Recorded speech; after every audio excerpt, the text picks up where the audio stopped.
আলহামদুলিল্লাহ রাব্বিল আলামিন ওয়াসসালাতু ওয়াসসালামু আলা আশরাফিল আমবিয়া ওয়াল মুরসালিন নবিয়িনা মুহাম্মদ ওয়া আলিহি ওয়া আসহাবিহি আজমাইন আম্মা বাদ। সমস্ত প্রশংসা মহান মালিক রব্বুল আলামিনের জন্য। দরুদ এবং সালাম নাজিল হোক তারই প্রেরিত রাসূল মুহাম্মদ মুস্তাফা সাল্লাল্লাহু আলাইহি ওয়াসাল্লাম, তার প্রতি এবং তার আলো আসহাব সকলের প্রতি। সম্মানিত ভাই বন্ধুগণ, আজ আমরা আলোচনা করব ইনশাআল্লাহ বরকতের চাবিসমূহ বিষয়ে। বরকত শব্দের অর্থ হলো কল্যাণ বেশি হওয়া, যে কোনো কিছুতে আল্লাহর পক্ষ থেকে কল্যাণ যুক্ত হওয়া, এটা হলো বরকত। দুনিয়ার যে কোনো বস্তুতে যখন আল্লাহ সুবহানাহু ওয়া তাআলার পক্ষ থেকে কল্যাণ যুক্ত হয়, বিষয়টা যখন কল্যাণকর হয়ে যায়, উপকারী হয়ে যায়, তখন সেটা পরিমাণে অনেক অল্প হলেও আমাদের জন্য সেটা অনেক বেশি উপকার বয়ে আনে। অনেকে অনেক দীর্ঘ হায়াত পাইছেন, কিন্তু দীর্ঘ হায়াতে তেমন কিছু করার সুযোগ পান নাই, তার মানে জীবনে বরকত হয় নাই। অনেকে প্রচুর পরিমাণ সম্পদ কামাই করেছেন, কিন্তু সেই সম্পদ থেকে কোনো হিসাব খুঁজে পাচ্ছেন না যে কোথায় কি করলেন, বরকত নাই। অনেকে দেখা যাচ্ছে যে অনেক কাজ করেছেন, কিন্তু ফলাফল দেখা যাচ্ছে খুব বেশি একটা দৃশ্যমান না, তার মানে বরকত নাই। এর বিপরীতে দেখা যায় একজন অল্প কামাই করছে, মাশাআল্লাহ, এর ভিতরে সে অনেক কিছু করে ফেলেছে। কারণ হলো তার এই কামাইতে কি ছিল? বরকত ছিল। এই কামাইতে আল্লাহ সুবহানাহু ওয়া তাআলার পক্ষ থেকে কল্যাণ ছিল। অতএব আমাদের জীবনে, আমাদের আমলে, আমাদের রুজিতে, আমাদের ইনকামে, আমাদের সন্তান সন্ততিতে, আমাদের সব কিছুতে আল্লাহ সুবহানাহু ওয়া তাআলার পক্ষ থেকে বরকত আসবে। বেশ কিছু আমল আছে, সে আমলগুলো করলে এগুলোকে আমরা এক কথায় বলতে পারি বরকতের 10টি চাবি। এই চাবিগুলো যদি আমরা ব্যবহার করি, তাহলে ইনশাআল্লাহ বিদিনিল্লাহ আমাদের জীবন বরকতময় হয়ে যাবে। তার ভিতরে 1 নম্বরের চাবি হলো বরকতের ঈমান এবং তাকওয়া। প্রিয় ভাইরা, যখন ঈমান এবং তাকওয়া কারোর মধ্যে থাকে, তখন আল্লাহ সুবহানাহু ওয়া তাআলার পক্ষ থেকে বরকতের বারিধারা তার প্রতি বর্ষণ হতে থাকে। আল্লাহ সুবহানাহু ওয়া তাআলা কোরআন কারীমে বলেছেন, ওয়ালাউ আন্না আহলাল কুরা আমানু ওয়াত্তাকাউ লাফাতাহনা আলাইহিম বারাকাতিম মিনাস সামাই ওয়াল আরদ। যদি কোনো জনপদের লোকেরা ঈমান আনে এবং তাকওয়া অবলম্বন করে, তাহলে আমি আসমান থেকে এবং জমিন থেকে, উপর থেকে নিচ থেকে, উভয় দিক থেকে বরকতের সমস্ত দুয়ার খুলে দেব। সম্মানিত ভাইরা, এই জন্যই দেখা যায় সারা পৃথিবীতে অন্য ধর্মের মানুষেরা, অমুসলিমেরা কোনো কোনো দিক থেকে অনেক বেশি সুখে শান্তিতে আছে বলে আমাদের কাছে মনে হয়, কিন্তু আসলে সুখে শান্তিতে খুব একটা নাই। বিভিন্ন জরিপ বলছে সুসাইড বা আত্মহত্যার পরিমাণ তাদের মধ্যে বেশি। আত্মহত্যা মানুষ তখনই করে যখন সুখের চাইতে দুঃখের পরিমাণ বেড়ে যায়, কিন্তু মুসলমানদের মধ্যে আত্মহত্যার পরিমাণ অনেক কম।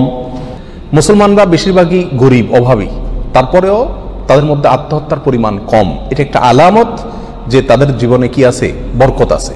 কারণ ঈমান সামান্য হলেও আছে। আর যার জীবনে ঈমান নাই, তাকে দেখবেন যে অনেক আট্টালিকাতে সে আছে, সুখে শান্তির অনেক উপকরণ তার কাছে আছে, কিন্তু আসলে সুখ শান্তিতে খুব একটা সে নাই। কারণ তার জীবনে কি নাই? বরকত নাই। এই জন্য কেউ যদি ঈমান আনে আর তাকওয়া অবলম্বন করে, এই দুটি জিনিস যদি কারোর ভিতরে থাকে, তাহলে আল্লাহ সুবহানাহু ওয়া তাআলার ওয়াদা হলো আসমান এবং জমিন থেকে বরকতের সমস্ত দুয়ারগুলো তার জন্য কি করে দেওয়া হবে? খুলে দেওয়া হবে। এই জন্য ভাই, ঈমানকে খালেস করতে হবে শিরক থেকে, কুফরি থেকে, নেফাকি থেকে। শিরক, কুফর, নেফাক, এগুলো থেকে ঈমানকে পরিচ্ছন্ন করতে হবে আর তাকওয়া অবলম্বন করতে হবে। তাকওয়া কি? তাকওয়া হলো আল্লাহর ভয়ে যে কোনো হারাম কাজ থেকে বেঁচে থাকা। আল্লাহর ভয়ে যদি আমি হারাম কাজ থেকে বেঁচে থাকার মানসিকতা আমার ভিতরে থাকে, যার ভিতরে যত বেশি থাকবে, আল্লাহ সুবহানাহু ওয়া তাআলা তার জীবনকে তত বেশি বরকতময় করে দিবেন। বরকতের 2 নম্বর চাবি হলো যে কোনো কাজের শুরুতে বিসমিল্লাহ বলা। যে কোনো কাজের শুরুতে কি করা? বিসমিল্লাহ বলা। নবী আলাইহিস সালাম বলেছেন, তোমাদের মধ্যে কেউ যখন খানা শুরু করে এবং সে যদি বিসমিল্লাহ বলে, তো শয়তান তার সাথে ওই খাবারে যোগ দিতে পারে না, ভাগ বসাতে পারে না। যেটুকু আছে সেটুকু তার জন্য কল্যাণ বয়ে আনে, কল্যাণ করা হয় খাবার।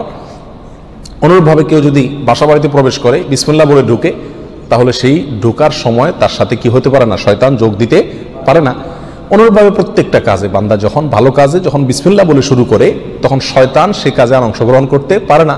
আর শয়তান যখন ইন্টারফেয়ার করতে পারে না, তাহলে আল্লাহ সুবহানাহু ওয়া তাআলার পক্ষ থেকে সেখানে বরকত আসা খুবই সহজ হয়ে যায়, এটাই স্বাভাবিক। অতএব বিসমিল্লাহর পরিমাণ বেশি বলা। 3 নম্বর বরকতের চাবি হলো ভাই কোরআনে কারিমের সাথে সম্পৃক্ততা বাড়ানো। যে যত বেশি কোরআনের সাথে সম্পর্ক গড়বে, তার জীবনে তত বেশি বরকত নেমে আসবে। যে ঘরে কোরআন তেলাওয়াত হবে, কোরআনের চর্চা হবে, কোরআনের শেখা হবে, কোরআন বুঝাবুঝি হবে, কোরআনের উপর আমল করার প্রবণতা থাকবে, অভ্যাস থাকবে, সেই ঘরে আল্লাহ সুবহানাহু ওয়া তাআলার বরকত তত বেশি আসবে। আল্লাহ সুবহানাহু ওয়া তাআলা কোরআন কারীমের ভিতরে বলেছেন, ওয়াহাযা কিতাবুন আনজালনাহু মুবারাক। কোরআনে কারীমকে আল্লাহ সুবহানাহু ওয়া তাআলা কোরআনের বহু জায়গায় বলেছেন যে এটা কিতাবে মুবারাক, এই কোরআনটা হলো কি বরকতময়, অতএব সাথে যে যত বেশি সম্পৃক্ত হবে তত বেশি তার জীবন কি হবে, বরকতময় হয়ে যাবে। নবী আলাইহিস সালাম বলেছেন সহিহ মুসলিমের হাদিসে, ইন্নাল্লাহা ইয়ারফাউ বিহাযাল কিতাবি আকওয়ামা ওয়া ইয়াদাউ বিহি আখারিন, আল্লাহ তাআলা এই কিতাব দিয়ে বহু মানুষকে উপরে উঠাবেন, আবার বহু মানুষকে নিচে নামাবেন। অর্থাৎ এই কিতাব কোরআন এটাকে যারা ফলো করবে আল্লাহ তাআলা তাদেরকে মর্যাদা বাড়াবেন, আর যারা ফলো করবে না তাদের মর্যাদা কমাবেন। বাহ্যিকভাবে মনে হবে সুখের সাগরে ভাসছে, আসলে দুঃখের কোনো অন্ত তাদের জীবনে থাকবে না। তাহলে বরকতের 3 নম্বর চাবি হলো কি, কোরআনের সাথে সম্পর্ক বেশি বেশি করা, কোরআন তেলাওয়াত করা, কোরআন বুঝা, কোরআন অনুযায়ী আমল করার চেষ্টা করা। যত বেশি যেই করবে আল্লাহ তাআলা তার জীবনের প্রতিটা পদে পদে তত বেশি কি দিবেন, বরকত দান করবেন। বরকতের 4 নম্বর যে চাবি আছে সেটা হলো ভাই সাদাকা করা, দান করা। কি করা? দান করা, সাদাকা করা। সাদাকা এবং দান করলে বহু হাদিস থেকে বোঝা যায়, জানা যায় যে বিপদ আপদ দূর হয়ে যায়। আমাদের যে কোনো কাজ থেকে, যে কোনো অর্থকড়ি থেকে, যে কোনো উপার্জন থেকে আমাদের কল্যাণটা আসে না, এর একটা বড় কারণ হলো বিপদ এসে যায়। আমি একটা দোকানদারি শুরু করলাম, একটা বিপদ এসে গেল, তাহলে আমার সেখান থেকে কল্যাণটা আর আসলো না। তো বরকত যদি আপনি চান প্রত্যেকটা বস্তুতে, প্রত্যেকটা জিনিসে কল্যাণ আসুক, উপকার হোক জিনিসটা আপনার জন্য, অল্প ছোট চাকরি, অল্প আয়, ছোট ব্যবসা, এর ভিতরেই আল্লাহ তাআলা কল্যাণ দিয়ে দেখ। আপনি যদি চান তাহলে আপনাকে কি করতে হবে, সাদাকার অভ্যাস করতে হবে। দান করলে মুসিবত এবং বিপদ দূর হয়। তো আপনার ওই অল্প আয় থেকে যখন বিপদ দূর হয়ে যাবে বা বিপদ মুক্ত থাকবে, তখন ইনশাআল্লাহ বিদিনিল্লাহ সেটা আপনার জন্য কি হয়ে যাবে, কল্যাণকর এবং বরকতময় হয়ে যাবে, ওর ভিতরে আপনার জন্য বরকত থাকবে। অতএব সাদাকার অভ্যাস করা, সারা বছর অল্প স্বল্প হলেও, পরিমাণে খুব অল্প হোক। এক হাদিসে আসছে নবী সাল্লাল্লাহু আলাইহি ওয়াসাল্লাম বলেছেন, খেজুরের অংশ দিয়েও যদি হয় তবুও তুমি সাদাকা করে জাহান্নামের আগুন থেকে বাঁচার চেষ্টা করো। বিপদ থেকে রক্ষার জন্য আমরা সাধ্য অনুযায়ী সাদকা করব, অনেক বেশি করা কোনো জরুরি না। প্রতিদিন সাদকা করা একটা জটিল বিষয়, অনেক সময় প্রতিদিন আমি অভাবী লোক পাইও না, তাহলে একটা বাক্স রাখতে পারি বাসায়, যে প্রতিদিন আমি সেখানে 1 টাকা রাখবো, 2 টাকা রাখবো, যতটুকু সাধ্যগুলো ততটুকু রাখবো, তাহলে নিয়মিত আমি দানের সওয়াবটা পেয়ে গেলাম। এই টাকাটা অভাবী লোকের, পরে কয়েকদিন পর পর খুলে আমি দিয়ে দিলাম মানুষকে, তাহলে প্রতিদিন সৎকার আমলটা হয়ে গেল। এবং সৎকার নিয়মিত করলে কি হয়, বরকত প্রত্যেকটা ক্ষেত্রে নেমে আসে। নাম্বার 5, বরকতের 5 নম্বর চাবি হলো ভাই, আত্মীয় স্বজনের সাথে সম্পর্ক ভালো রাখা। এটা বহুল পরীক্ষিত একটি আমল ভাই। আত্মীয় স্বজনের সাথে যে যত বেশি সম্পর্ক ভালো রাখে, মা বাপ, ভাই বোন, ফুফু, চাচা, কাছের লোকজন, রক্ত সম্পর্কীয় লোক যারা, বিশেষ করে তাদের সাথে যে যত বেশি সম্পর্ক ভালো রাখে এবং তাদের সাথে সম্পর্ককে নষ্ট করে না, তারা যদি দুর্ব্যবহার করে তো নিজের পক্ষ থেকে ভালো ব্যবহার করার চেষ্টা করে, তো এই লোকের জীবনে আল্লাহ তাআলা বরকত দান করেন। এটা পরীক্ষিত বিষয়। অতএব এই চাবিটি বরকতের, এটা খুবই গুরুত্বপূর্ণ। 5 নম্বর, অর্থাৎ আত্মীয় স্বজনের সাথে, রক্ত সম্পর্কীয় লোকদের সাথে কি করতে হবে, সম্পর্ক সবসময় বিল্ড আপ করার চেষ্টা করতে হবে, তাদের খোঁজখবর নিতে হবে, সাধ্য অনুযায়ী তাদের পাশে দাঁড়াতে হবে। যদি পাশে দাঁড়াতে নাও পারেন, অন্তত সম্পর্কটাকে কি করতে হবে, ভালো রাখার চেষ্টা করে যেতে হবে। নাম্বার 6, বরকতের 6 নম্বর চাবি হলো ভাই, সকালবেলায় ভোরে ভোরে কাজে যাওয়া।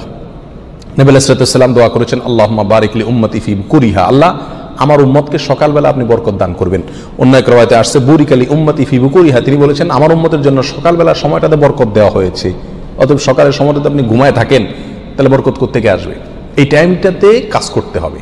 এবং কিছু কিছু কাজ আছে, কিছু কিছু পেশা আছে যে সকালবেলা করার মতন, আপনি মার্কেটে দোকান আছে, সকালে ভোরে খোলার সিস্টেম নাই, তাহলে সেটা তো আপনি খুলবেন না, কিন্তু অন্তত তার প্রস্তুতি, প্রাক প্রস্তুতিগুলো সকাল থেকে হয়ে যাওয়া উচিত। এবং সকালের টাইমটা আসলে ঘুমের কোনো উপযুক্ত টাইম না।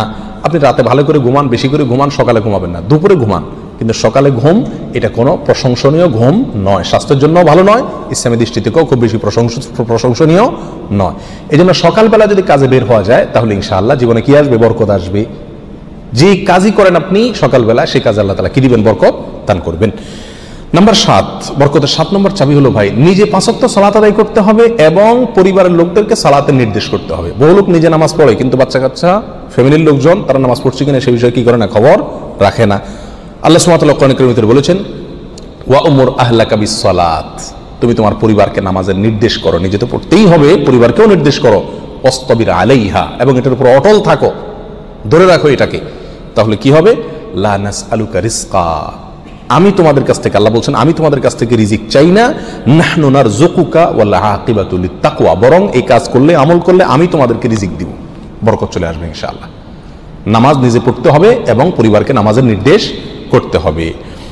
নাম্বার 8, বরকতের 8 নম্বর চাবি হলো ভাই, তাওয়াক্কুল করা আল্লাহর উপরে, আল্লাহর উপরে ভরসা করা। মুমিন যত বেশি আল্লাহর উপরে ভরসা করবে, আল্লাহ তাআলা তত বেশি তাকে সাহায্য করবেন। আর আল্লাহর প্রতি ভরসা যত কমে যাবে, আস্থা যত কমে যাবে, নির্ভরতা যত কমে যাবে, দুনিয়ার কোনো বস্তুর প্রতি যখন আস্থা বেশি হয়ে যাবে, আল্লাহ তাআলা তাকে ওই বস্তুর হাতেই বেইজ্জত করে ছাড়েন। এটাই আল্লাহ সুবহানাহু ওয়া তাআলার সুন্নাহ। যার কারণে আল্লাহর প্রতি যে যত বেশি তাওয়াক্কুল করে, আল্লাহ তাআলা তাকে তত বেশি উদ্ধার করেন এবং সাহায্য করেন। বরকতের জন্য এটা একটা অন্যতম উপায়। যে যত বেশি আল্লাহর উপরে ভরসা করবে, বিশেষ করে রিজিকের ব্যাপারে, তত বেশি আল্লাহ সুবহানাহু ওয়া তাআলার পক্ষ থেকে কি আসবে? বরকত আসবে। একটু কোনো কারণে আমাদের ইনকামের উপরে চাপ আসলে, প্রেশার আসলে আমরা অস্থির হয়ে যায়, হাউতাশ হয়ে যায়, নিরাশ হয়ে যায়। অনেকে তো আজেবাজে মন্তব্য করা শুরু করি, আল্লাহর উপর তাওয়াক্কুল থাকে না। তো আসবে কোত্থেকে রিজিক? রিজিক আসবে তখন যদি আল্লাহর উপরে ভরসাটা পূর্ণ মাত্রায় থাকে।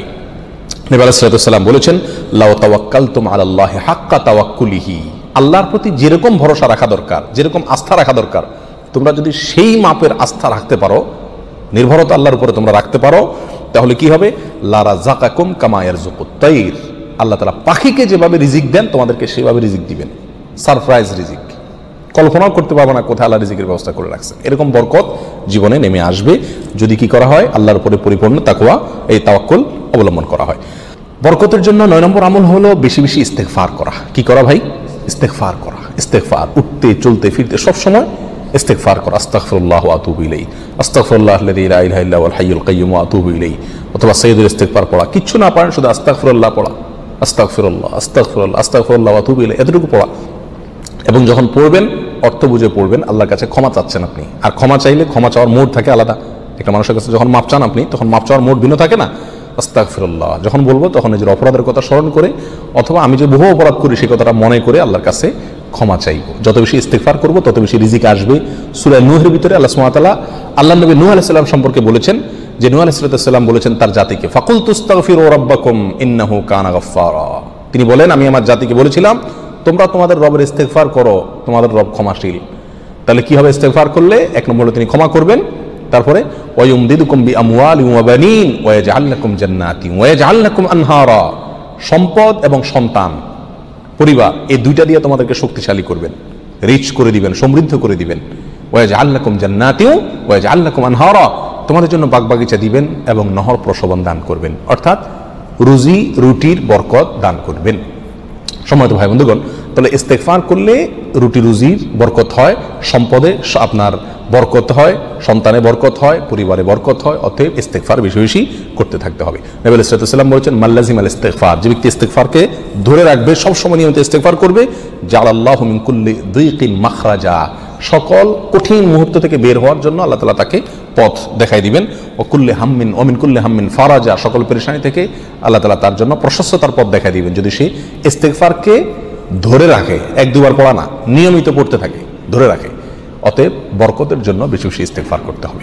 10 নম্বর বরকতের চাবি হলো ভাই, পরিপূর্ণ সালামের ব্যাপক পরিমাণে প্রচলন ঘটাতে হবে, দিতে হবে। সালামের পরিপূর্ণ রূপ হলো আসসালামু আলাইকুম ওয়া রাহমাতুল্লাহি ওয়া বারাকাতুহু। এখানে আমরা সবাই জানি দোয়া করা হয়, আপনার প্রতি শান্তি বর্ষিত হোক, আল্লাহর রহমত বর্ষিত হোক এবং আল্লাহর বরকত নাজিল হোক আপনার প্রতি। তাহলে আপনি যখন কারোর প্রতি সালাম দিচ্ছেন, পূর্ণাঙ্গ সালাম, আসসালামু আলাইকুম ওয়া রাহমাতুল্লাহি ওয়া বারাকাতুহু, তার মানে আপনি কেমন যেন তার জন্য বরকতের দোয়া করছেন, শান্তির দোয়া করছেন। আর হাদিসে আসছে, কোনো মুসলিমের জন্য যদি আপনি বরকতের দোয়া করেন বা যে কোনো দোয়া করেন, তো ফেরেশতা আপনার জন্য দোয়া করে আল্লাহ এই বান্দাকেও আপনি দান করেন। তাছাড়া যাকে সালাম দিবেন তিনিও জবাব দিবেন। আপনি যেহেতু অবারাকাতু পর্যন্ত পড়বেন, তার জন্য উচিত হবে অবারাকাতু পর্যন্ত দেওয়া। সালাম যতটুকু দেওয়া হয় পরিপূর্ণ কমপক্ষে অতটুকু দিতে হয়। অতএব যত বেশি সালাম দেওয়া হবে তত বেশি ফেরেশতা আমার জন্য বরকতের দোয়া করবে, আর যাকে সালাম দিচ্ছি তিনিও করবেন। তাহলে সালামের প্রচলন ব্যাপক পরিমাণে যদি করতে পারি, তাহলে আমাদের জীবনে কি আসবে ভাই? বরকত নেমে আসবে। আর আগেই বলেছি, বরকতের অল্প বেবরকতের বহুর চাইতে উত্তম এবং শ্রেষ্ঠ।